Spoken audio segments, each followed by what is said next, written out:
Hello students, NC children academy की online classes में आपका स्वागत है। 12th क्लास के अंदर हमारा टॉपिक चल रहा था isolation of elements from their ores, ठीक है, एक्सट्रैक्शन ऑफ मेटल जिसको भी हम बोलते हैं। और कल मैंने आपको कंसंट्रेशन ऑफ ओर जो है उसके बारे में पढ़ाया था। कंसंट्रेशन ऑफ ओर, ठीक है। कंसंट्रेशन ऑफ ओर में हमने कल दो मेथड डिस्कस किए थे। पहला तो था ग्रेविटी सेपरेशन मेथड,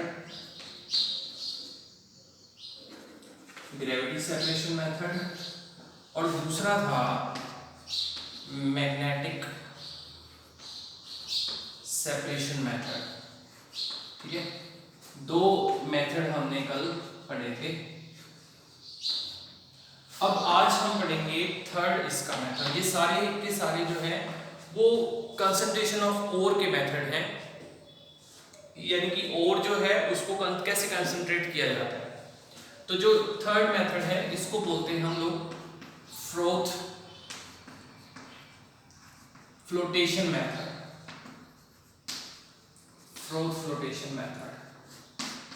ठीक।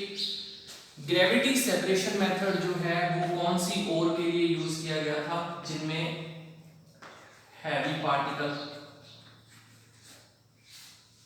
पार्टिकल्स होते हैं और ग्रेविटी की वजह से नीचे बैठ जाते हैं। मैग्नेटिक सेपरेशन मेथड हमने उनके लिए यूज किया था जिस ओर में या तो जो है ओर जो है वो मैग्नेटिक प्रॉपर्टी वाली होनी चाहिए, और या फिर उसके अंदर जो इंप्योरिटी है वो मैग्नेटिक, मतलब दोनों में से एक जो है वो पैरामैग्नेटिक होना चाहिए और दूसरा डायामैग्नेटिक होना चाहिए। तो इस मेथड से सेपरेट हो जाता है। फ्लोटेशन मेथड जो है ये आपको याद रखना है भाई, सल्फाइड ओर के लिए यूज करा जाता है। यानी कि अगर कोई ऐसी ओर है जो सल्फाइड फॉर्म में है तो हम उसके लिए फ्लोटेशन मेथड जो है वो यूज करेंगे। तो चलिए पढ़ते हैं फ्लोटेशन मेथड क्या होता है। देखो भाई, फ्लोटेशन मेथड में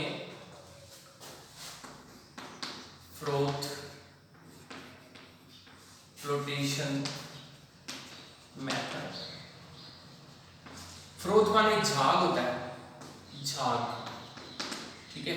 फ्लोटेशन माने होता है तैरना, ठीक है। तो इसके अंदर क्या झाग जो है वो तैरने लगती है। अभी जब मैं डायग्राम बनाऊंगा तो समझ में आएगा। देखो इसमें क्या है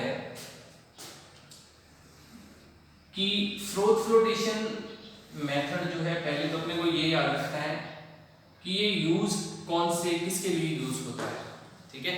तो किसके लिए? सल्फाइड ओर के लिए, ठीक है। सल्फाइड ओर जो है उनके लिए ये यूज होता है, ठीक। तो अपने को ऐसी ओर जो जिनमें सल्फाइड होगा उनके लिए ये मेथड यूज करना पड़ेगा। देखो इसमें क्या होगा, इसके अंदर क्या है कि एक फैन लगा हुआ है और एक इस तरीके का इंस्ट्रूमेंट है जिसके अंदर एयर पास की जा सकती है।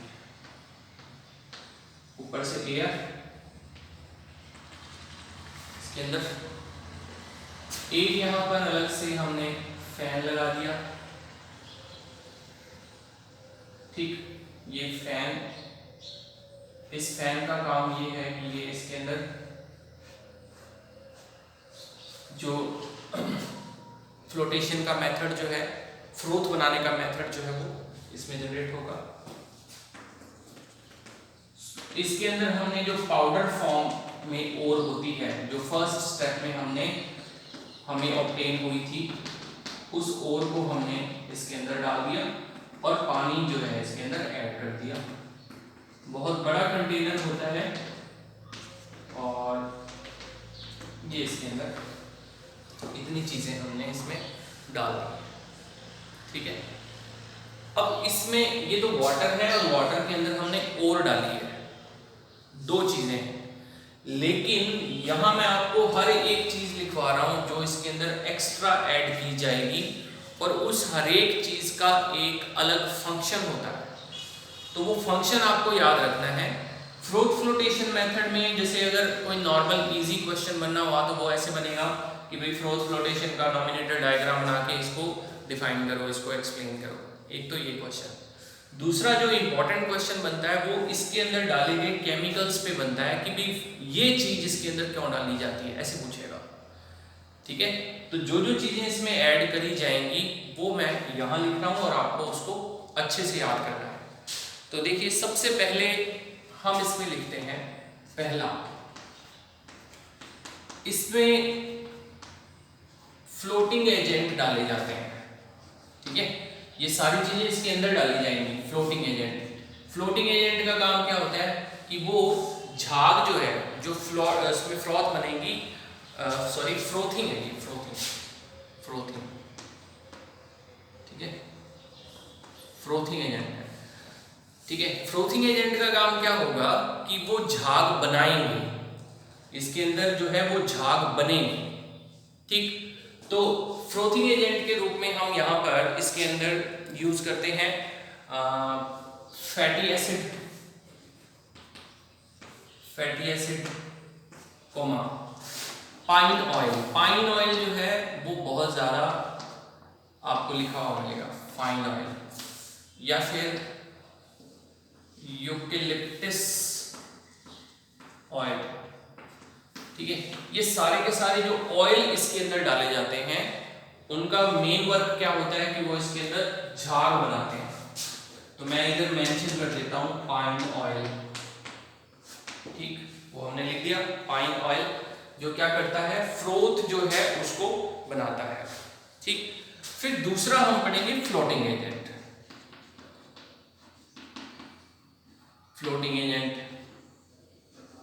अब फ्लोटिंग एजेंट का काम ये होता है कि वो जो झाग बनी है उसको फ्लोट कराते हैं। ठीक है, उसको क्या करेंगे, झाग को ऊपर की ओर लेके आएंगे यहां पर। ठीक, तो झाग को जब ऊपर की ओर लेके जाएंगे तो इसमें आपको याद रखना है पोटेशियम जेंथेट याद रखना है। सोडियम जेंथेट भी होता है, पोटेशियम जेंथेट। ये क्या काम करेगा, झाग को ऊपर की ओर ले जाने का काम करता है।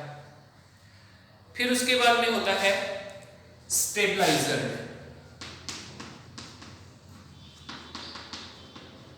स्टेबलाइजर का काम ये होता है कि वो जो इसमें झाग बनी हुई है उसको स्टेबल करता है, यानी कि उसको जो है वो खराब नहीं होने देता, वो ज्यादा लंबे टाइम तक वैसी की वैसी ही बनी रहती है।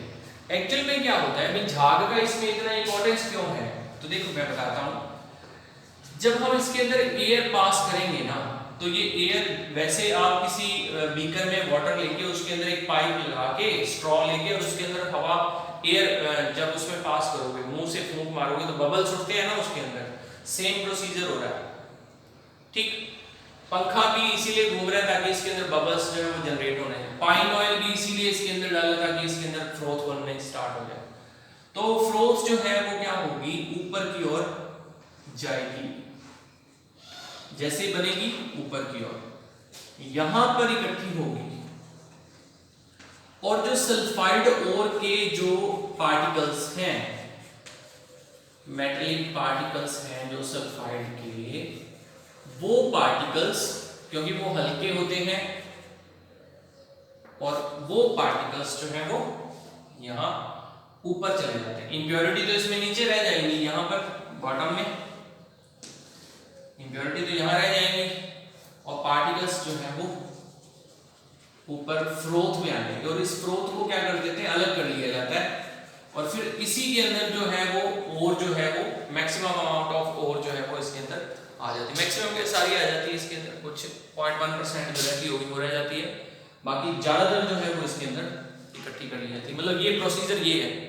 ठीक है, तो क्या क्या है, स्टेबलाइजर जो है उसका काम क्या होता है कि फ्रोथ को जैसे यहाँ ये पहुंची तो ये इसी फॉर्म के अंदर रहेगी, मतलब ये डिस्ट्रॉय नहीं होगी। तो स्टेबलाइजर के अंदर इसमें आपको याद रखना है क्रीसॉल या फिर एनिलीन, ये यूज किया जाता है। क्रीसॉल या फिर एनिलीन इसमें यूज करते हैं। ठीक, एक्टिवेटर जो है, एक्टिवेटर एक्टिवेटर क्या होते हैं कि इसकी फ्लोट की जो तैरने की फ्लोट करने की जो कैपेसिटी है उसको इंक्रीज करते हैं। तो इसके अंदर आपको याद रखना है कि कॉपर सल्फेट जो है वो डाल दिया जाता है, कॉपर सल्फेट जो एक्टिवेट कर देते हैं।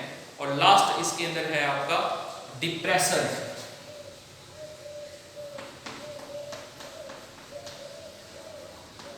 डिप्रेसर, और डिप्रेसर का काम इसमें ये होता है कि वो झाग अगर ज़्यादा बन गई है तो उसको कम कर देते हैं। तो इसमें सोडियम कार्बोनेट या सोडियम साइनाइड, ये डिप्रेसर का काम ये है कि वो झाग को कम कर देते हैं। तो इतने सारे केमिकल हमने इसमें मिलाए हैं और सबका अलग अलग वर्क जो है, सबका अलग अलग फंक्शन क्या है वो मैंने आपको बता दिया है। ये इसका डायग्राम है, इस प्रकार से ये काम करेगा। वाटर डाला हुआ है, ओर डाली हुई है हमने, ठीक है, ओर है इसके अंदर पाउडर फॉर्म में, प्लस वाटर है, ठीक है। बाकी इंस्ट्रूमेंट सारे मैंने बता दिए हैं, सारे केमिकल इसमें क्या क्या काम करेंगे वो आपको मैंने बता दिया, ठीक है। तो ये इसका वर्क है। और फ्लोटेशन मेथड इंपॉर्टेंट मेथड है, ये आपको याद रखना है इसको, ये किस प्रकार से काम, ठीक है भाई। तो ये आपको जरूर याद रखना है। इसके लिए कौन कौन से जो है कौन कौन सी और इस मेथड से जो है वो कंसंट्रेट की जाती हैं, तो ये मैं आपको बता देता हूँ। इसके अंदर जितने भी, जैसे PbS हुआ सल्फाइड और हो गई है ना, ZnS हुआ है ना गैलेना, इसके अलावा क्या कौन सा हो गया, ये गैलेना हो गया, ZnS हो गया जिंक प्लांट, और एक हो गया इसमें CuFeS2 कॉपर पायराइट है ना। ये सारे के सारे सल्फाइड और है, ये सारे इस मेथड से जो है वो सेपरेट किए जाते हैं। क्लियर है? चलिए, तो ये कंसंट्रेशन का मेथड आपको मैंने बता दिया, एक इस तरीके से भी कंसंट्रेट किया जा सकता है। चलिए, अब इसके बाद में जो फोर्थ मेथड है इसका, उसको हम कहते हैं chemical separation method,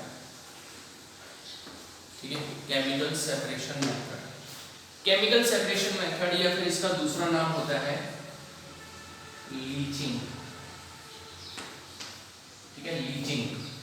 chemical separation method में क्या होगा कि जो ओर है उसको केमिकल रिएक्शन के बेसिस पर उसको सेपरेट किया जाता है। इम्प्योरिटी को तो अलग कर देते हैं, और इम्प्योरिटी अलग करने के साथ साथ क्या कर दिया जाता है, जो बाकी चीज़ें हैं उनको अलग कर दिया जाता है। मेटल जो ओर है उसको अलग कर दिया जाता है। तो इसके अंदर हम केमिकल सेपरेशन मेथड में हम लोग एल्युमिनियम का सेपरेशन पढ़ेंगे, ठीक है, या सेपरेशन ऑफ एल्यूमिनियम ये पढ़ेंगे। और इसके अलावा हम कंसंट्रेशन ऑफ या separation of Ag and Egu पढ़ेंगे। दो ये ऐसे हैं, ये दो टाइप के मेटल्स जो है वो लीचिंग के द्वारा उनको कंसंट्रेट किया जाता है। तो चलिए इनके बारे में बात करते हैं। फर्स्ट हम इसमें पढ़ रहे हैं Ag को, ठीक है। Ag वाला थोड़ा सा इजी है, मैं उसको थोड़ा पहले करा देता हूँ आपको। तो देखिए, इसमें जो है कंसंट्रेशन ऑफ Ag और बाय लीचिंग,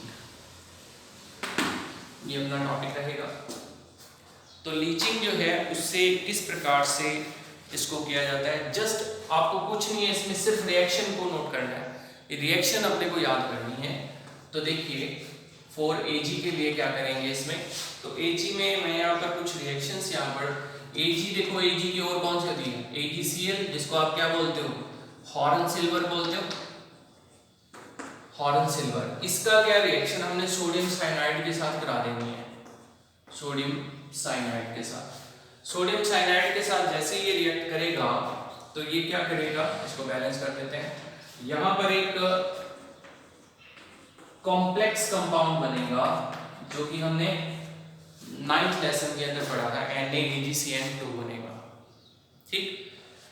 अब ये जो NaAgCN बना है, इसको हमने क्या कर देना है, वापस रिएक्शन करानी है 2Na AgCN2 plus Zn, zinc के साथ रिएक्शन करा देनी है। जैसे जिंक के साथ रिएक्शन कराओगे तो ये बन जाएगा Na2 ZnCN2 प्लस Ag। तो ये पहले में Ag जो है इस प्रकार से जमा हो जाएगा और Ag इकट्ठा हो जाएगा, मतलब वो कंसंट्रेट हो गया, इसमें जो भी इम्प्योरिटी थी Cl की, है ना, ये सारी जो है वो अलग हो जाती हैं इससे। तो इस प्रकार से कई बच्चा पूछ सकते हैं Cl कहाँ चला गया, अरे तो वो जो सोडियम था उसके साथ मिलकर क्या बना लेता है, वो NaCl बना लेता है। ठीक, तो ये इसका लीचिंग का प्रोसेस है, कर लोगे।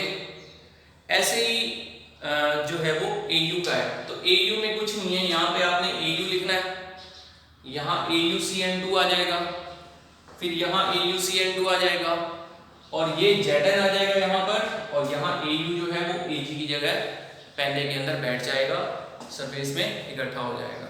ठीक है, तो सेम है ये Ag का और Au का, कर लोगे ऐसे करके।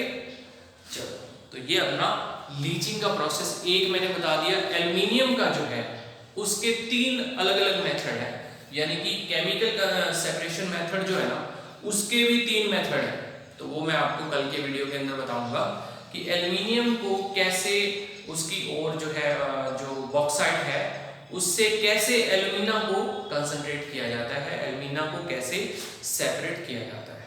ठीक है, तो आज के वीडियो में हम इतना पढ़ेंगे, कल के वीडियो में हम एल्युमिनियम के लीचिंग के बारे में पढ़ेंगे।